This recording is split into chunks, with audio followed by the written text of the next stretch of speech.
আপনি রোহান রয় না? হ্যাঁ ম্যাডাম, আমি রোহান রায়, বলুন। রোহান রয়, যিনি অটো চালান, আপনি সে তো?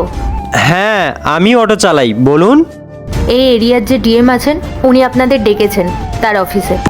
ডিএম স্যার আমাদেরকে ডেকেছেন? কিন্তু কেন ম্যাডাম? দেখুন, সেটা তো আমি বলতে পারবো না যে কেন ডেকেছেন। উনি বলেছেন আপনাকে আর আপনার ওয়াইফকে কাল সকালে ওনার অফিসে যেতে। ঠিক আছে ম্যাডাম, কিন্তু যদি বলতেন আমরা কি কোনো ভুল করেছি? আরে আমি যদি জানতাম কি কারণে ডেকেছে তাহলে তো আপনাদের বলেই দিতে পারতাম। আপনারা কাল দুজনে সকাল 11টার মধ্যে ওনার অফিসে পৌঁছে যাবেন। ঠিক আছে ম্যাডাম। আচ্ছা, কোনো সমস্যা হয়েছে নাকি? হঠাৎ কেন ডাকলো? তুমি চেনো ওনাদের? আরে না না, আমি কিভাবে চিনবো ডিএম সাহেবকে?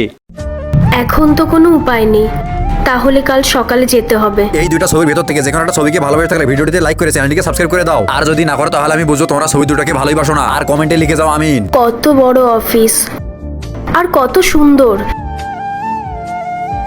আমার না ভীষণ ভয় লাগছে। ডিএম সাহেবের অফিস এটা, বড় তো হবেই।